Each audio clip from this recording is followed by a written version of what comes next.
আজ এই মঞ্চে উপবিষ্ট আমাদের সভাপতি এবং নিখিল বঙ্গ নাগরিক সংঘের সংগ্রামী বন্ধুগণ, উনি একটা কথা বলেছেন, আমাদের ছোট সংগঠন, সভাপতি মশাই বলেছেন ছোট সংগঠন, কিন্তু আমার মনে হয় আমরা বৃহৎ একটা সংগঠনের অংশ স্বরূপ। এক বিন্দু জল সমুদ্রে ছেড়ে দিলেও সে সমুদ্রে যেমন মিশে যায়, আমরাও কিন্তু এই ছোট সংগঠন বড় সংগঠনের সাথে মিশে আছি, হয়তো একটু আলাদাভাবে আছে এই মুহূর্তে, কিন্তু আমাদের চিন্তা ভাবনা বলতে গেলে বলতে হয় আজ আমরা কোথায় আছি। এখানে আমরা 5টা-10টা সম্প্রদায়ের লোক বসে আছে, আমরা 5টা-10টা পার্টির অংশীদার হয়ে বসে আছি। এখান থেকে যেই বেরিয়ে যাবো আমরা নিখিল বঙ্গ সংঘের হয়ে আর চলতে পারছি না, পারবো না, কারণ আমাদের স্বার্থ বিভিন্নভাবে জড়িত আছে বিভিন্ন সংগঠনের সাথে। সুতরাং যে সংগঠন আমার স্বার্থ দেখছে আমরা সেই সংগঠনের সাথে যুক্ত হয়ে যাচ্ছি, অথচ আসল যে সংগঠন আমাদের নিখিল বঙ্গ সংঘ দাদারা যা। কিন্তু আমি আজ প্রথমবার আপনাদের মধ্যে আসার সুযোগ পেয়েছি, আগে একবার এসেছিলাম বিকাশ বাবু সৌজন্যে, ইনি আমাকে নিয়ে এসেছেন, দীর্ঘদিন বন্ধু সাহিত্যিক আমাকে নিয়ে এসেছেন।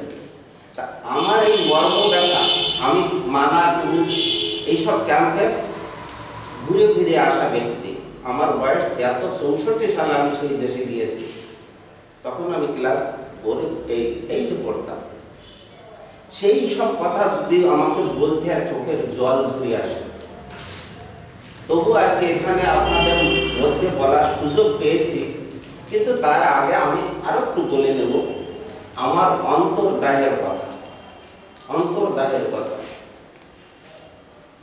আমরা যারা বাস্তুহারা পূর্ববঙ্গবাসী বঙ্গভঙ্গের শিকার হয়ে এই ভারতবর্ষে আসে, বছর বছর কাটিয়ে দিলেও ধাক্কা খেয়ে খেয়ে বুকের মাঝে কি যে জ্বালা শুয়ে। কেউ আমাদের বাঙাল কহে, কেউ যে দেখায় ভেনুচি কাটা মুখ, আবার অধর জোড়া হাসি হেসে হৃদয়টারে দেয় নিয়ত দুঃখ। যায় যে জীবন করুণ দশায় জন্মভূমি ছেড়ে, আমরা যেন খেলার প্রোডাক্ট, সবাই দেখছে নেবে। দোষ আমাদের কোথায় বলো, তবু অনেক ঘটির বোঝা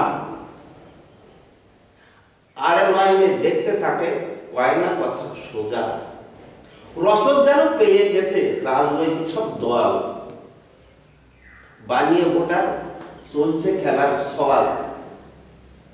দিচ্ছে রেশন রিফিউজিরা, তাদের সাথে চলুক, করতে হবে নাগরিক, ফাটিয়ে গলা বলো। আমরা যখন ফাটিয়ে গলা বলছি নাগরিক করতে হবে, ফাটিয়ে গলা বলো।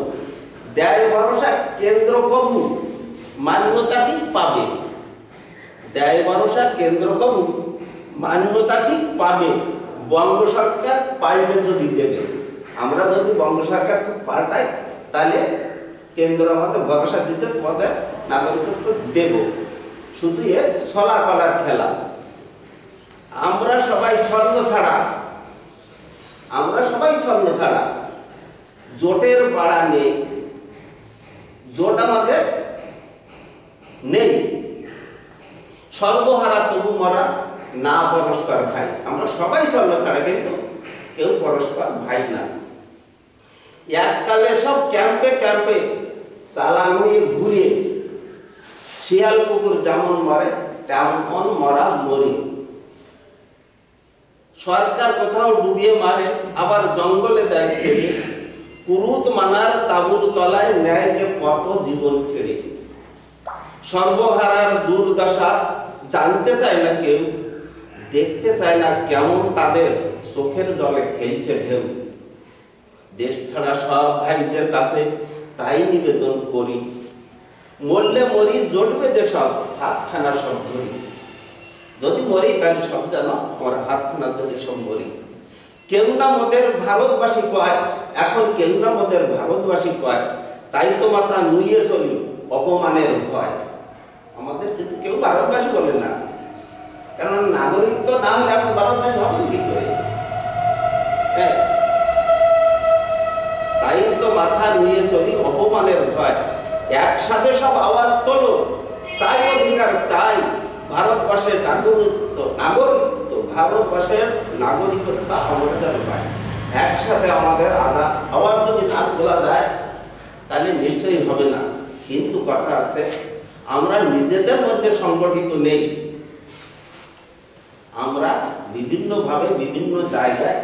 আজকে যদি এই সংগঠন নিখিল বঙ্গ সংঘের দাদা ওই যে সুভাষবাবু বলে গেছেন, আজকে বাংলাদেশের পরিস্থিতি, আজ আমরা এই ছোটখাটো আন্দোলন যদিও করি, তবু তার জন্য ওখানকার মানুষগুলো তবু নিরাপদে থাকতে পারছে। এই আন্দোলনটা যদি আমাদের দীর্ঘস্থায়ী হয়, বড় হয়, আমরা যদি এই যে আমাদের পরিধান গুরুসংঘের একটা আন্দোলন, ওদের ভিতরে তো একটা দুটো হয়েও কেন্দ্র সরকার এই নাগরিকত্ব আমাদের কানাকানি করছে, আনাকানি করছে, এটা করবো সেটা করবো মানে ভোটটা দেওয়ার চেষ্টা চলছে।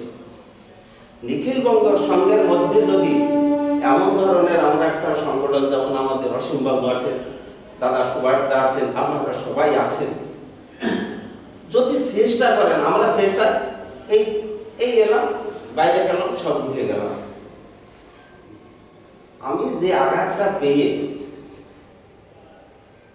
বলতে গেলে চোখে জল আসে। কুরুকে আমরা যেদিন প্রথমে শিয়ালদের মতো এই শিয়ালদা থেকে আমাদের ললিত বলে নিয়ে যাওয়া হয়েছিল, সেই দণ্ডকারণ্যের সেই কুরুত ক্যাম্পের রায়পুর ওখানে এক শূন্য ময়দান ধুলোবালি, রঙিন মাটি, হা হা হু হু করে উড়ছে বাতাসে, গাড়ি ভরে ভরে খাবার আনছে, পা দিয়ে এরকম করে খাল ভরে ভরে আমাদের সেই শিয়াল পুকুরের, আমরা তাও পুকুরকে একটু ভালোভাবে দিই, সেখানে এই অবস্থায় আমাদের সাথে ব্যবহার হয়েছে। পালিয়ে এসেছিলাম ওই পরিস্থিতি, পালিয়ে এসেছিলাম বলে এখানে একটু লেখাপড়া করার সুযোগ পেয়েছিলাম বাংলাদেশে গিয়ে। আজকে পশ্চিমবাংলায় আসছি, কোন সরকার আমাদের দিকে তাকায়? শুধু ভোটটা নেওয়ার জন্য রেশন কার্ড, ভোটার কার্ড দিয়ে মাথায় হাত দিলে ভোটটা নিয়ে নেয়, আমাদের দিকে নিজেও তাকায় না। আমি এমএসসি করেছিলাম, বিএসসি বিএড করেছি, শিক্ষকতা করেছি বাংলাদেশে, এখানে এসে আমাদের, কিন্তু ওখানে তো শুধু অপমানের ভয় চলে আসতে বাধ্য হয়েছে। কিন্তু আজকে যারা রয়েছে, অপমান হলেও কিছু করার নেই তাদের, কি করবে? এখানে গুপ্তভাবে ভোটার করা হয়, গুপ্তভাবে রেশন কার্ডে দেওয়া হয়, বাট স্থায়িত্ব নেই। কালকে তারা যদি আমরাও যারা আসছি দীর্ঘদিন ধরে, আমাদেরও চলে যেতে হবে। তাই বলি, দাদারা যারা প্রচেষ্টা করছেন নিখিল বঙ্গকে এগিয়ে নিয়ে যেতে, আমাদের উচিত সবাইকে সংকট দেওয়া এবং এর ভিতরে আমাদের যেন আত্মনিবেদন করে এই পার্টিটাকে আমরা এগিয়ে নিয়ে যেতে পারি। এখানে আমি আর কিছু বলবো না, সবাইকে নমস্কার।